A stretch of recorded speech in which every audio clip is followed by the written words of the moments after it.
arooriya suuban saaxiibayaal kusoo dhawaada barnaamijkeena maanta aynu kusoo qaadan doono xaaladda cakiran ee ka dhex taagan Hindiya iyo Pakistan isla markaana iyadoo labada dal ay isku adeegsanayaan madaafiicda qaybaheeda kala duwan sidoo kalena ay warar ku sheegayaan in ay iska soo rideen diyaaradaha dagaalka.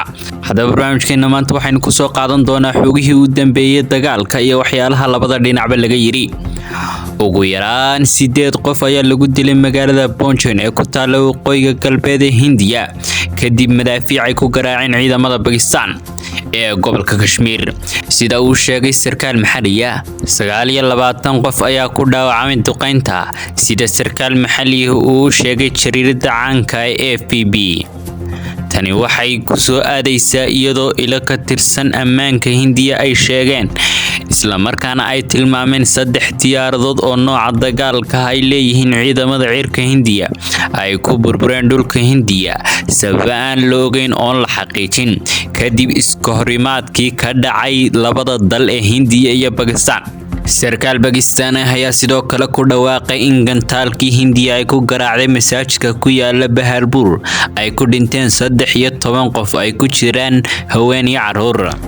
dhanka kale Shiinaha ayaa Arbacadii sheegay inay ka xun yihiin weerarada ay Hindiya ku hayso Pakistan waxayna muujisay walaaca ku aadan xiisada soo cusboonaatay ee labada dal waxayna ugu baaqday Hindiya iyo Pakistan in ay mudnaanta siiyaan nabadda iyo xasiloonida isna dejiyaan oo isxakameeyaan kana fogaadaan inay qaataan tallaabooyin sii adkeynaya xaaladda sida uu sheegay wasiirka arrimaha dibadda Shiinaha.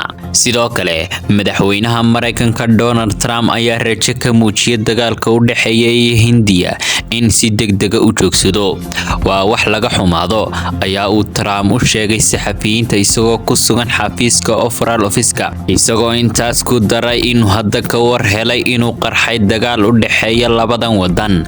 aqalka cad ayaa sidoo kale shaaca ka qaaday in xoghayaha arrimaha dibadda Mareykanka Marco uu Talaadadii la hadlay dhigiisa Hindiya iyo Pakistan waxaana ugu baaqay in wada hadal lagu dejiyo xaaladda military ee ka dhex qaaxday labadan dal kadib markii ay isweydaarsadeen duqeymo kala duwan oo noocyadoodu ay aad u halis tahay.